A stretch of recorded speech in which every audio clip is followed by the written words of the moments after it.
Good evening दोस्तों। आज है 25 मई और आज का हम लोग जो है current affairs, daily current affairs, साथ ही साथ जो है बिहार स्पेशल जो है वो भी देखेंगे, जो कि बीपीएससी, बिहार दरोगा, बिहार पुलिस, इन सबों में खास कर उसके बाद बीएसएससी, इन सब में एक दो क्वेश्चन जो है आपको रहेगा ही, कम से कम 5 क्वेश्चन के आसपास।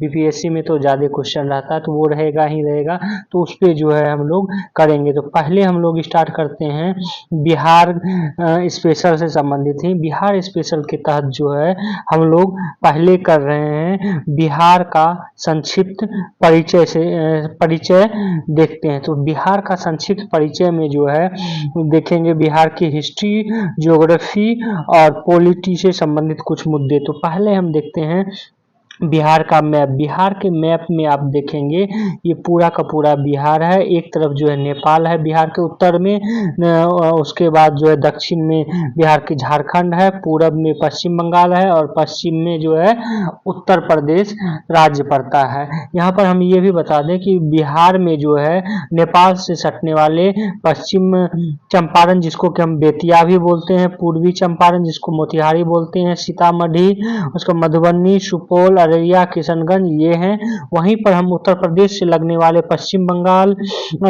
उत्तर प्रदेश से लगने वाले को पश्चिमी चंपारण, गोपालगंज, सीवान, सारण जिसको छपरा भी बोलते हैं, भोजपुर जिसको आरा भी बोलते हैं, बक्सर या आरा का ये यहाँ का हेडक्वार्टर है, उसके बाद बक्सर और भभुआ ये उत्तर प्रदेश से लगता है। और कुछ भाग जो है ये रोहतास भी जो है ये टच करता है उत्तर प्रदेश को, ये भी याद रखेंगे।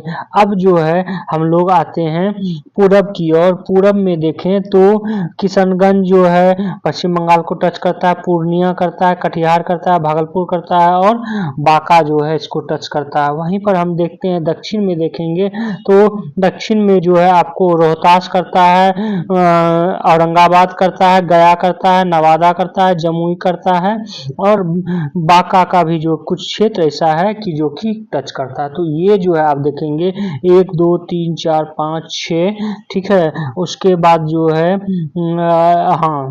बांका और ये भागलपुर का भी पार्ट जो है झारखंड को टच करता है और बांका जो है पश्चिम बंगाल को टच नहीं करता है। पश्चिम बंगाल को किशनगंज, पूर्णिया और कटिहार करता है। कटिहार और थोड़ा सा भाग जो है ये भागलपुर का आता है, क्योंकि यहाँ से जो है आप देखेंगे जब गंगा रिवर बहती है तो वहाँ पर। चलिए तो हम लोग देखते हैं, तो ये जो है ये था पूरा। अब जो है देखते हैं कि यहाँ के हिस्ट्री के बारे में, चूंकि हम संक्षिप्त पहले चर्चा कर रहे हैं तो बिहार के संदर्भ में प्रथम हमें जानकारी जो है शतपथ ब्राह्मण से मिलती है, जिसमें अपने पुरोहित गौतम राहुगण के साथ विधि माधव नामक एक राजा का उल्लेख होता है, जिसने मिथिला के गौरवशाली साम्राज्य की आधारशिला रखी है। तो शतपथ ब्राह्मण में इसका उल्लेख मिलता है।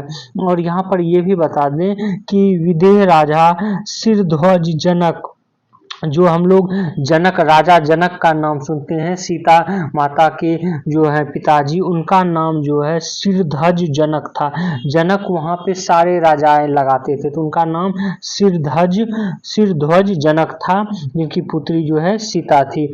यहाँ पर हम ये भी बता दें आपको, बिहार की प्राचीनता इसके नाम से प्रकट होता है। बिहार शब्द वस्तुतः विहार का तद्भव है, जिसका कि अर्थ मठ अथवा भिक्षुओं का निवास स्थान है। तो विहार का अर्थ होता है भिक्षुओं का निवास स्थान।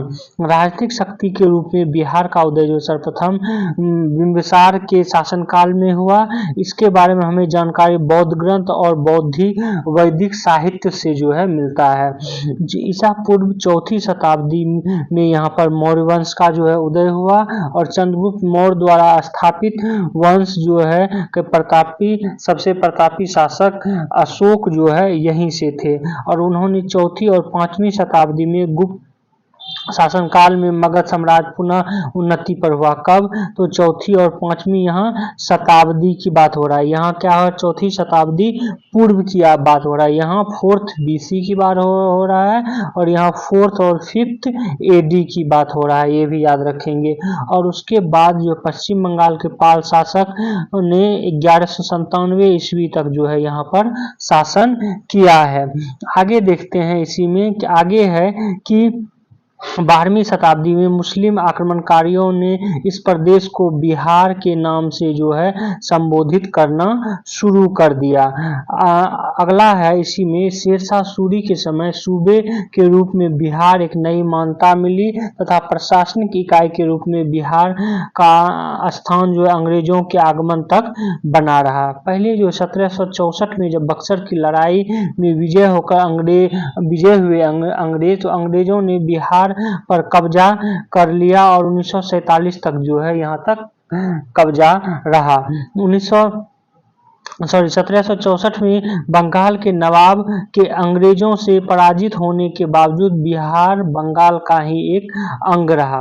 1911 में बिहार एवं उड़ीसा को संयुक्त रूप से बंगाल प्रेसिडेंसी से अलग कर एक पृथक राज्य बनाने की घोषणा की गई और 1 अप्रैल 2012 को बिहार नाम से एक पृथक प्रांत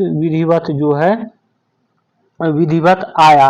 और ये बिहार जो 1912 में आया, उस समय बिहार और उड़ीसा ये दोनों जो है साथ में ही था, लेकिन 1936 में बिहार से जो है राज्य विभाजित हुआ और उड़ीसा एक राज्य बना। तो 1936 में बिहार और उड़ीसा अलग राज्य जो है बना। वहीं पर स्वतंत्रता प्राप्ति के बाद जो 1948 में सरायकेला और खरसावा 2 स्थानीय देशी राजाओं के स्टेट को बिहार में शामिल कर लिया गया। उन्हें सिंहभूम जिले का जो अंग बनाया गया।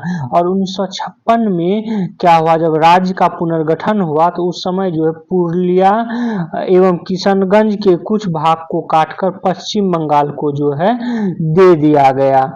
ये भी याद रखें, कब दिया गया पुरुलिया को? तो 1956 में जब राज्य पुनर्गठन आयोग, ये तथ्य याद रखेंगे। उसके बाद क्या होता है कि 2000 में जो है फिर एक विभाजन बिहार में होता है और 15 नवंबर को जो है विभाजन होता है 2000 को और बिहार और झारखंड अलग राज्य बनता है। इस तरह जब झारखंड अलग होता है तो बिहार जो है वो देश में 12वां, तेलंगाना जब बना तो उसके बाद 13वां स्टेट बन जाता है क्षेत्रफल की दृष्टि से, जबकि जनसंख्या की दृष्टि से तीसरा स्थान, जनसंख्या की दृष्टि से यूपी पहले स्थान पर, महाराष्ट्र दूसरे और तीसरे स्थान पर बिहार आ जाता है। अब जो है राज्य का एक सामान्य परिचय देखते हैं। तो नाम बिहार है। इसकी स्थापना कब होती है? तो 22 मार्च को होती है। एक्चुअल में हुआ क्या था कि 12 दिसंबर 1911 को बिहार को बंगाल से पृथक प्रांत बनाने की दिल्ली दरबार में घोषणा हुई थी, लेकिन 22 मार्च 1912 को बिहार उड़ीसा सहित प्रांत का गठन जो है अधिसूचित हुआ या जारी हुआ, इसलिए 22 मार्च को जो है बिहार के स्थापना दिवस मनाया जाता है। और क्या हुआ, 1 अप्रैल 1936 को बिहार और उड़ीसा दोनों जो है अलग अस्तित्व में आया। और यहाँ की बिहार की राजधानी कहाँ है? पटना। उच्च न्यायालय बिहार का कहाँ है? पटना में ही है। यहाँ की राजकीय भाषा क्या है? हिंदी। और दूसरी क्या है? उर्दू है। राज्य की वृक्ष क्या है? पीपल है। राज्य के पुष्प क्या है? गेंदा है। राज्य के पशु क्या है? बैल है। 2013 से पहले क्या था? रीछ। ये भी याद रखेंगे। अगला राज्य के पक्षी क्या है? गोरैया, स्पैरो। और पहले क्या था? नाकता या नीलकंठ था। अक्षांशीय विस्तार जो है ये जरूर याद रखेंगे, 24 डिग्री 20 मिनट 10 सेकेंड से 27 डिग्री 31 मिनट और 15 सेकेंड जो है ये उत्तरी अक्षांश में इसका अक्षांशीय विस्तार है। तो जब हम बिहार को देखते हैं, ये बिहार हो गया। ठीक है। बिहार का जो है अक्षांश विस्तार कितना है, तो ये अक्षांश यहाँ से यहाँ के बीच जो है विस्तार ये है। वहीं देशांतरीय विस्तार, इसको हम लोग देशांतर बोलते हैं, तो देशांतरीय विस्तार कितना है, तो इस देशांतर से लेके इस देशांतर का तो 83 डिग्री 19 मिनट 50 सेकेंड से 88 डिग्री 70 मिनट 40 सेकेंड पूर्वी देशांतर जो है ये भी याद रखेंगे। अब ये कैसे हुआ, तो पूरा का पूरा आप जब ग्लोब पर देखेंगे तो पूरा का पूरा जो है भारत यहाँ पर पड़ता है और बिहार जो है यहाँ पर हो गया, और पूरा बिहार जो है किस गोलार्ध में, उत्तरी गोलार्ध में पड़ता है, इसलिए उत्तरी अक्षांश, और ये पूरा का पूरा ये हो गया पूर्वी, ये हो गया पश्चिमी, तो ये पूरा का पूरा जो है पूर्वी देशांतर में पड़ता है, इसलिए हम लोग इसको पूर्वी बोलते हैं। ये समझ में आ गया।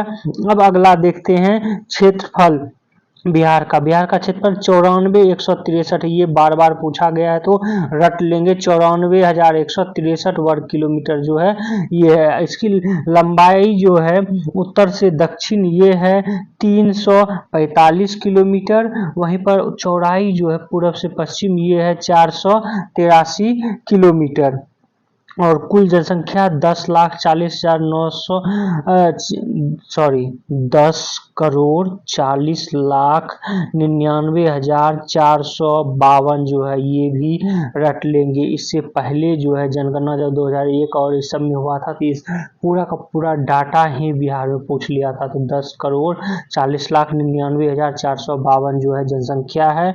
वहीं जो है नगरीय जनसंख्या का प्रतिशत 11.3 है प्रतिशत है, कब 2011 की जनगणना के अनुसार, लेकिन फिर जो है वर्तमान अगर 2015 के हिसाब से देखेंगे तो करीब 15% या 16% जो है नगरीय जनसंख्या हो गया है। जनसंख्या वृद्धि दर जो है 25.4% रही है। जनसंख्या घनत्व 1106 व्यक्ति प्रति वर्ग किलोमीटर है, ये भी डाटा याद कर लेंगे, ये पूछा जाता है। और भारत में सबसे ज्यादा घनत्व जो है जनसंख्या घनत्व ये किसका है, तो बिहार का ही है राज्यों में।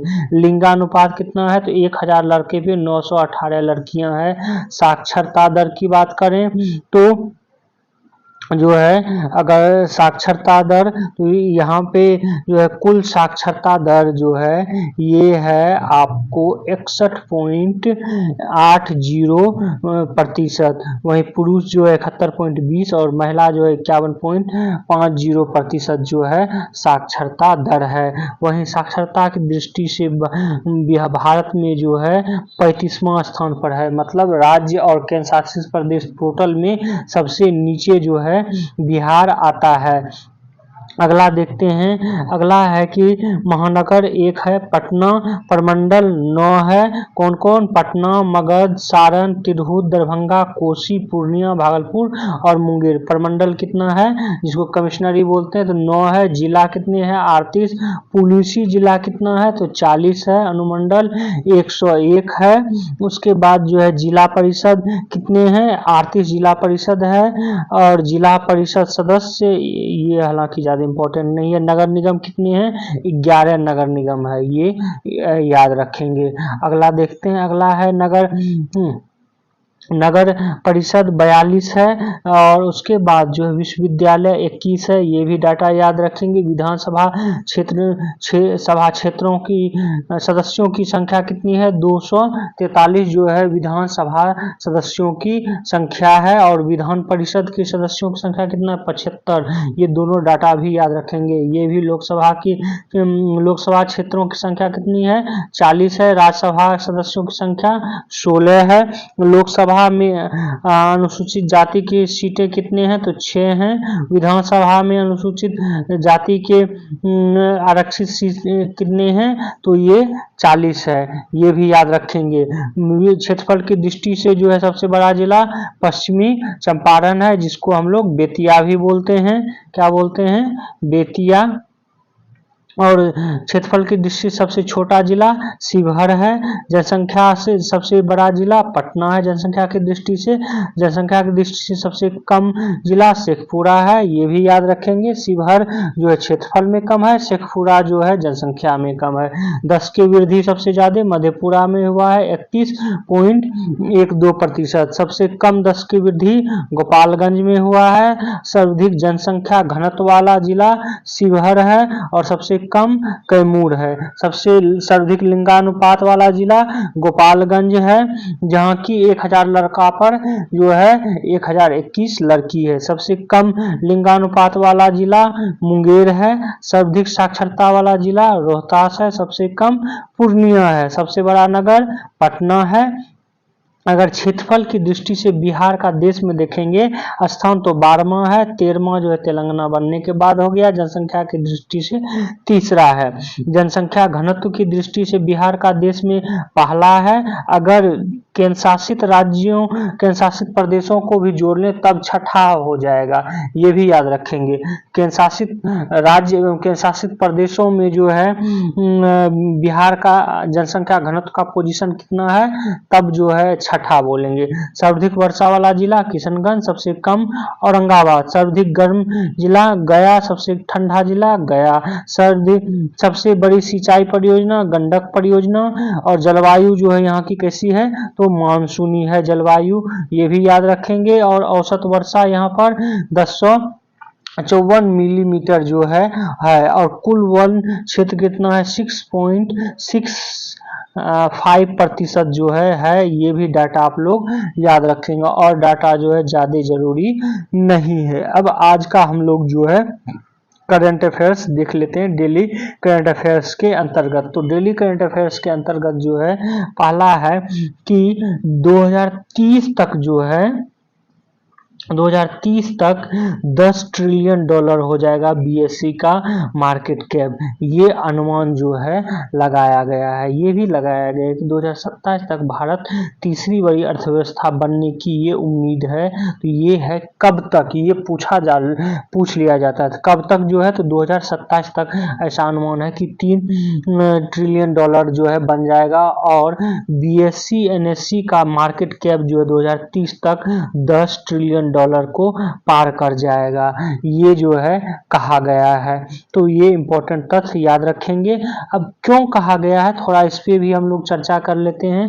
ये जो है भारतीय बाजार का इतिहास संपत्ति सृजन की ऐसी गति पहले कभी नहीं देखी। एक्चुअल में हुआ क्या है कि अभी हाल ही में जो है निवेशक बाजार जो है क्या हुआ है कि एफआईआई ने फॉरेन इंस्टीट्यूशनल इन्वेस्टमेंट ने विदेशी बाजार ने ये 28,000 करोड़ रुपए जो है निकाल लिया है भारतीय बाजार से। लेकिन तो पर भी भारतीय बाजार जो है 5 ट्रिलियन डॉलर को जो है पार कर गया। इसका पूरा मार्केट कैप जो है 5 ट्रिलियन डॉलर हो गया है। अब जो है निवेशकों का ये कहना है, मार्केट एक्सपर्ट का ये कहना है कि अब जो है ये जब विदेशी आएंगे और अगर जो सरकार जो है पुनः यही सरकार आ गई तो ये फिर से पुनः आएंगे तो उसके बाद जो है मार्केट कैप और जल्दी से बढ़ेगा।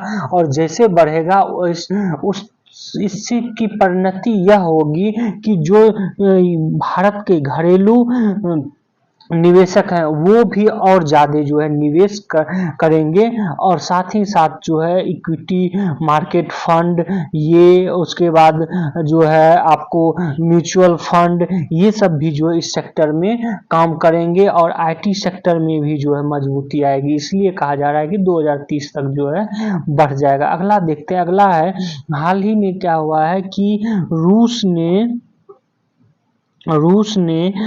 अगली पीढ़ी की परमाणु ईंधन जो है देने की भारत को जो है घोषणा की है। रूस ने कहा है कि भारत उच्च क्षमता की परमाणु ऊर्जा यूनिट स्थापना करने को जो है तैयार है। और ये कहा गया है किसके द्वारा तो रूस के परमाणु ऊर्जा प्रमुख एलेक्सी लेखाचेव जो हैं, इन्होंने ये कहा है कि भारत को अब जो है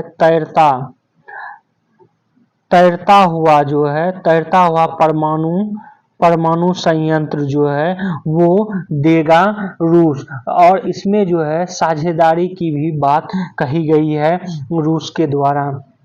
और ये चौथी पीढ़ी का परमाणु जो है ये होगा, परमाणु ऊर्जा क्षमता से लैस होगा। अगर तैरता हुआ परमाणु ऊर्जा संयंत्र दिया जाता है तो भारत के किसी भी क्षेत्र में अगर ऊर्जा जरूरत को जो पूर्ति करना होगा तो वो जो है उस तैरते हुए परमाणु संयंत्र को वहां ले जाकर ऊर्जा की आपूर्ति की जा सकती है। इससे जो है भारत को बहुत ही फायदा होगा आगे के डेवलपमेंट में।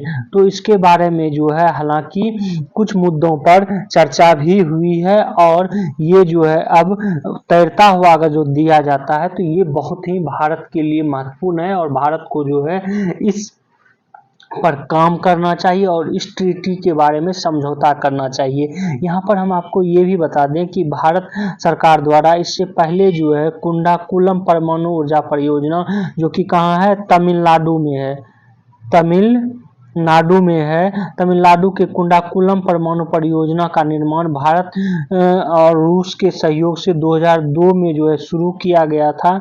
इसके तहत 1000 मेगावाट के कुल 6 परमाणु रिएक्टर निर्माण होने की जो है बात कही गई थी। पहले रिएक्टर वर्ष 2014 में जो है बनकर तैयार हुआ। 2016 में दूसरा रिएक्टर बना है, तीसरा और चौथा रिएक्टर पर जो है काम चल रहा है। और भारत के विदेश मंत्री एस जयशंकर ने 13 मई 2024 को रूस की यात्रा के दौरान जो है आगे के अनुबंध पर दस्तखत किए हैं, पांचवा और छठा रिएक्टर पर बढ़ाने के लिए। अब जो है चूंकि परमाणु ऊर्जा आयोग, रूसी परमाणु ऊर्जा आयोग ने जो है कहा है कि रूस जो है इसको तैरता हुआ परमाणु जो है वो देगा, परमाणु ऊर्जा संयंत्र देगा, तो ये इस पर भी भारत को जो है अपना हस्ताक्षर करना चाहिए। अब ये तो आगे का देखते हैं कि भारत सरकार इसमें क्या स्टैंड लेती है। अगला आज का करंट अफेयर्स देखते हैं। आज का अगला करंट अफेयर्स है, ये है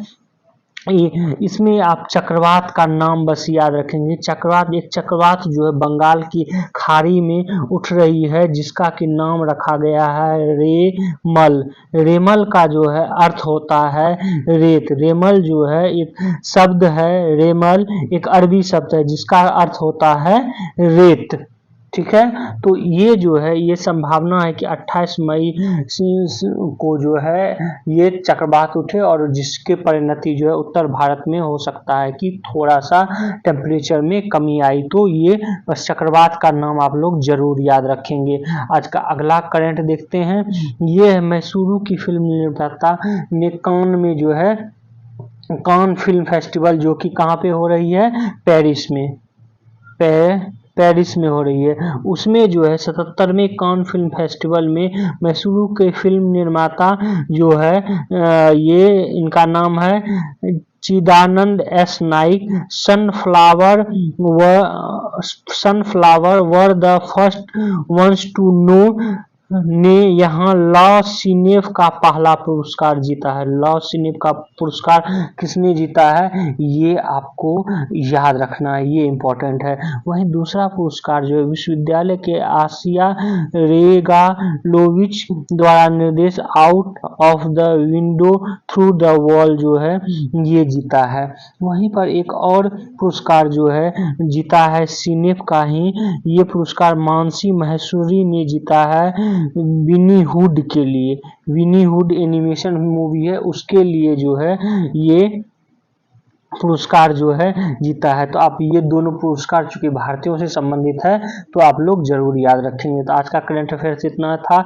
आप लोग हमारे इस वीडियो को जो है शेयर करें, सब्सक्राइब करें और बेल आइकन को जो है जरूर दबा लें। Thank you for watching this video.